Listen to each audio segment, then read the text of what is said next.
నమస్కారం and welcome to Suman TV. ప్రతిష్టాత్మక నవకుండాత్మక శతచండీ సహిత రుద్రయాగం కోసం ఇక్కడ యాగశాలంతా సిద్ధమవుతోంది. భారతీయులు తెలుగువారు ముఖ్యంగా నడుం బిగించి మరి స్వామివారికి అమ్మవారికి సేవ చేసుకోవడానికి సిద్ధం అవుతారు. ఇంతకీ వెనక కనిపిస్తున్న ఈ సెయింట్ లూయిస్ టెంపుల్ ఎప్పుడు నిర్మించారు, ఎవరు నిర్మించారు అనే ప్రశ్నకి సమాధానం మనతోనే ఉన్నారు. ఇక్కడ డాక్టర్ నాయుడు గారు ఈ మొత్తం కమ్యూనిటీలో పెద్దలు అండ్ వారి శ్రీమతి గారు రాజ్యలక్ష్మి గారు మనతో ఉన్నారు. నాయుడు గారు నమస్కారం సార్. నమస్కారం సార్, ఈ టెంపుల్ ఎప్పుడు కట్టారు? మీరే మొదలు పెట్టారు 80వ దశకంలో అని తెలిసి. మేమని కాదు, చాలా మంది కలిసాము. 1987 నుంచి మొదలు పెట్టాము. తర్వాత 88లో స్వామి చిన్మయానంద్ వచ్చారు. ఆయన వచ్చిన తర్వాత అఫీషియల్ గా స్టార్ట్ చేశారు. తర్వాత గణపతి సచ్చిదానంద స్వామి 1990లో అయిన తర్వాత 91లో కన్స్ట్రక్షన్ మొదలు. 91 నవంబర్ 8 ఆ తారీఖున మనకు స్మాల్ స్కేల్ మొదలు పెట్టారు. తర్వాత మిగతా వాళ్ళే యాడ్ చేశారు. 1998లో కంప్లీట్ గా ఫైనలైజ్ చేసి ప్రతిష్టాపన కుంభాభిషేకం. చాలా బాగుంది సార్. చాలా వైభవపేతంగా సెయింట్ లూయిస్ హిందూ టెంపుల్ పేరుగాంచిన ఒక ఆలయంగా మొత్తం యావత్ అమెరికాలో ప్రపంచవ్యాప్తంగా సుప్రసిద్ధ క్షేత్రంగా అయిందమ్మా. డాక్టర్ రాజలక్ష్మి గారు, మీరు కూడా చెప్పండి, మీరు ఈ టెంపుల్ ఇంటింతాయి బట్టుడింతాయి ఇలా ఎదగడం చూసి మీకు ఏం చెప్పమంటారు? టెంపుల్ అసలు ఇనిషియేషన్కి కారణం సార్ ఆలోచన వచ్చింది. అందరూ పిల్లలు పెద్దవాళ్ళు అవుతున్నారు. అందరికీ ఏదో తండ్రి అంటే చర్చికి పోతుంది.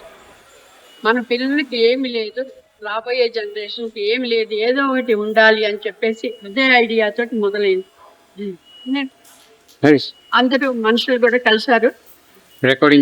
నాయుడు గారి టెంపర్మెంట్ కూడా వైట్గా ఉంటారు, అయ్యో ఆధ్యాత్మికత్వం అంటారే అట్లాంటి దాంతో చాలా మంది కూడా కలిసి వచ్చారు. మేము టెంపుల్ కన్స్ట్రక్షన్ అప్పుడు ఒక పైసా లోన్ లేదు, ఆ డొనేషన్లతోటే కట్టాం. అప్పుడు ఎంతలో కట్టారా పాప? అప్పుడు దగ్గర సుమారుగా మొత్తం ప్రాణ ప్రతిష్ట $3 మిలియన్.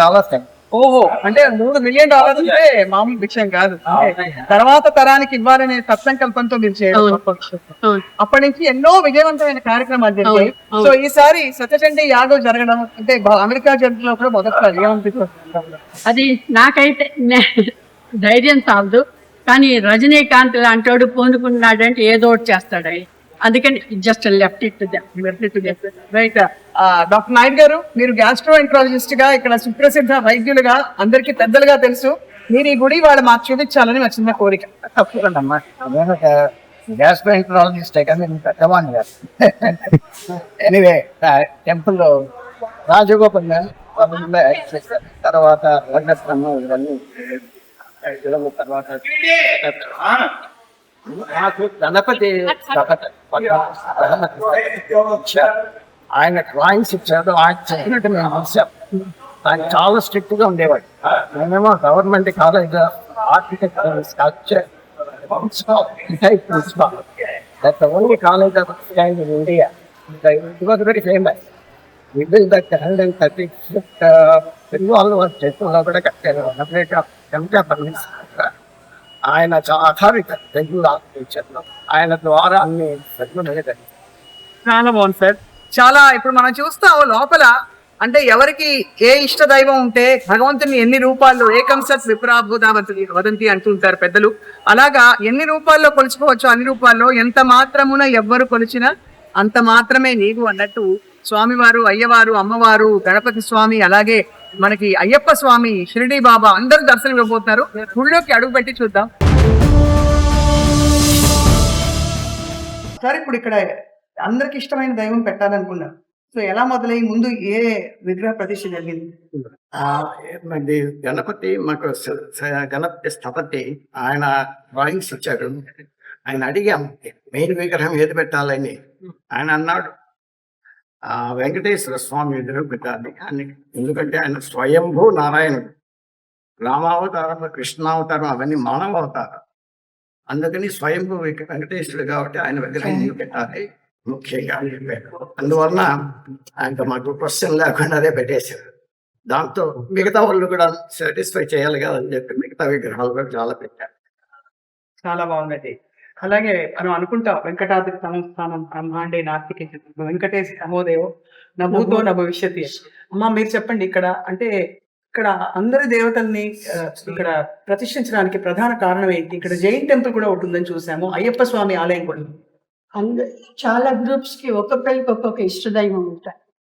అందరినీ సాటిస్ఫై చేసేదానికి వి గాట్ ఇంటూ శివ. అటు పక్కన శివ ఉంటాడు, ఒక పక్క లక్ష్మికి వేరే ఉంది. ఆ తర్వాత అయ్యప్ప స్వామి లేట్గా వచ్చాడు. అయ్యప్ప స్వామి అవతల పక్కనే అవన్నీ ఎక్స్టెన్షన్స్. కొంచెం ఈ అయ్యప్ప భక్తులు ఎక్కువైపోయిన తర్వాత అవన్నీ ఎక్స్టెన్షన్స్. తర్వాత మురుగన్ కూడా ఉన్నారు ఇక్కడ, సాయిబాబా, దత్తాత్రేయ, ఇంకా ఉత్సవ విగ్రహాలు అవన్నీ చాలా ఉన్నాయి. కానీ మెయిన్ డైటీస్. సో కీలకమైన టర్నింగ్ పాయింట్ ఈ ఆలయానికి, అంటే ఎక్కువ మంది రావడం. ఇప్పుడు ఎంతమంది వస్తూ ఉంటారు మామూలుగా? అది ఎప్పుడు జరిగింది? ఈ ఐటీ పాపులేషన్ ఎక్కువైన తర్వాత ఎక్కువైపోయి ఇందులో లాస్ట్ 2 years లో విపరీతంగా వస్తారు. దాంతో మా స్పెషల్ ఫంక్షన్స్ ఏమన్నా ఉంటే పక్కన కల్చరల్ సెంటర్ కట్టాము. అందుకని we're able to accommodate lot of them. Otherwise just temple అయితే సరిపోయింది. అది సార్, ఇప్పుడు 2 ప్రధానమైన కిచెన్స్ ఉన్నాయి ఇక్కడ, భక్తులకి ప్రసాదాలు ఇవ్వడానికి, అలాగే భక్తుల కుటుంబాలకు కూడా భోజనాలు ఇత్యాది సౌకర్యాలు ఏర్పాటు చేయడానికి. సో అది ఎప్పుడు జరిగింది? మేము టెంపుల్ కట్టిన తర్వాత మేము స్టార్ట్ చేసారు 600 ఫ్యామిలీస్ ఉన్నారంతే.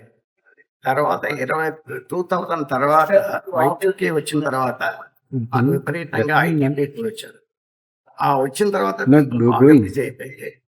దెన్ కిచెన్ కూడా చాలా చిన్నగా ఉండేది. అందుకని పక్కన బిల్డింగ్ స్థలంతో ఆ బిల్డింగ్ కట్టారు. 2019లో కల్చరల్ అండ్ ఎడ్యుకేషన్ సెంటర్ కట్టారు. దాంతో పాటు కిచెన్ కూడా ఎక్స్పాండ్ చేశాము. క్లాస్ రూమ్స్ 14 క్లాస్ రూమ్స్ ఉన్నాయి. సో క్లాసెస్ జరుగుతూ ఉంటాయి. హిందీ క్లాసులు, తెలుగు క్లాసులు, తమిళ్, కన్నడ అన్ని క్లాస్ రూమ్స్. శనివారం ఆదివారం చాలా బిజీగా. సో ఒక లైబ్రరీ కూడా ఉంటుంది అక్కడ. టెంపుల్ అయితే అదే మీరు చెప్పిన సంకల్పం, అంటే తర్వాతి తరాలకి ఏదో ఒక మన అంటూ ఉండాలని మీరు ఈ ఆలయాన్ని ప్రారంభించారు. అప్పటి నుంచి అప్పుడు పుట్టిన పిల్లలు ఇప్పుడు పెద్దలయ్యారు, చదువులు పూర్తయి. సో ఆ సంకల్పం కొంతవరకు నెరవేరిందా అమ్మా? కొంతవరకు అంటే ఇక్కడ లాంగ్వేజ్ క్లాసెస్ ఇవన్నీ పెట్టడంతో చాలా మంది పిల్లలు పేరెంట్స్ వస్తూ ఉంటారు. లాస్ట్ సమ్మర్ నుంచి ఇక్కడ సమ్మర్ క్యాంప్స్ కూడా పెడతా ఉన్నారు. దాంతో లాట్ ఆఫ్ ఫ్యామిలీస్ వస్తూ ఉన్నారు. అది పిల్లలు వెదర్తే వీళ్ళందరికీ ఒక మెయిన్ డ్రాబ్యాక్ మనకి హిందూ కల్చర్లో ఇక్కడ టెంపుల్స్ లో ఉండేది అంటే ప్రీస్టులు they are not trained to teach the kids. వాళ్ళు ఎంతకీ చెప్పినా కానీ శ్లోకాలు నేర్పిస్తాం పిల్లలకి. ఇక్కడ పెరిగే పిల్లలకి పర్టికులర్గా అవి ఏదో బట్టి అప్పచెప్పి చేస్తారు, కానీ they don't really get it. We're trying, కానీ ఇట్స్ డిఫికల్ట్ టాస్క్ చాలా. అయితే మొత్తానికి డాక్టర్ నాయుడు గారు చూసే భక్తులందరికీ, ప్రేక్షకులకి ఏం చెప్తారు sir? Hindu Temple of Saint Louis మీ కళ్ళ ముందు ఎదిగి ఇలా ఒక పెద్ద ఆలయంగా, ప్రధాన ఆలయంగా మారింది. మన అదృష్టమై ఈ టెంపుల్ రావటము, దైవానుగ్రహము, స్వామీజీల అనుగ్రహము ఇవన్నీ కలిసి వచ్చాయి. అందుకని ఈ టెంపుల్ ఇట్లా తయారైపోయింది. లేకపోతే మేము ఇంత బిజీగా ఉంటుందని ఇప్పుడు ఎక్స్పెక్ట్ చేయలేదు. ఈ విగ్రహాలన్నీ, గ్రానైట్ విగ్రహాలన్నీ మహాభద్రంగా తయారు చేశారు. పాలరాతి విగ్రహాలన్నీ ఆండే ముత్తిబండ జైపడతాయి. ఉత్తర దక్షిణ భారత దేశాల సమ్మేళనం రెండు కలిసాయి.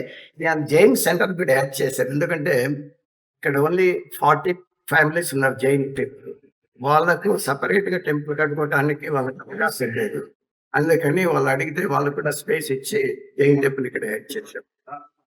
చాలా మీకు రాజలక్ష్మి గారికి ఇద్దరికి వైద్యులుగా మీరు చాలా గొప్ప సేవ చేస్తూ ఇప్పుడు స్వామి సేవ, మానవ సేవ, మానవ సేవ రెండింటిలో నిమగ్నం డాక్టర్. ఈ ఆలయం తప్పకుండా రాబోయే తరాలకు ఒక పెద్ద వాళ్ళ సొంత ఇల్లులాగా మారుతుంది ఆశిస్తున్నాను. అంటే మనం చేసింది ఏం లేదు, స్వామిజీ చేస్తుంటారు.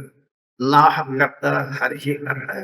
సో మనం మానవ ప్రయత్నం కొద్దిగా చేస్తాం కానీ దైవానుగ్రహం లేని ఏం జరగదు, అంతా ఆయన అనుగ్రహం. చాలా బాగుంది సార్. డాక్టర్ నాయుడు గారు, డాక్టర్ రాజేశ్వరి గారు, మీ ఇద్దరికి ధన్యవాదాలు, నమస్కారాలు. సుమన్ టీవీ ప్రేక్షకులు కూడా చాలా హర్షించారు ఇవాళ. అంటే 7 సముద్రాలు దాటి అక్కడికి వెళ్ళినా కూడా మన సంస్కృతి, మన ధర్మం, మన సంప్రదాయాలు ఉన్నాయని చూసి చాలా మంది పులకించిపోతున్నారు. నిజంగా ఈ శతచండీ యాగం కూడా అంత అసలు ఈ మహత్ కార్యం కూడా ఘనంగా వైభవోపేతంగా జరుగుతుందని ఆశిస్తున్నాం. సుమన్ టీవీ ప్రేక్షకులకి ఎప్పటికప్పుడు యాగం తాలూకు లైవ్ అప్డేట్స్ ఇస్తాం. అలాగే ఇక్కడ నుంచి హైలైట్స్ కూడా మీకు ఎప్పటికప్పుడు అందిస్తుంటాం. స్టేట్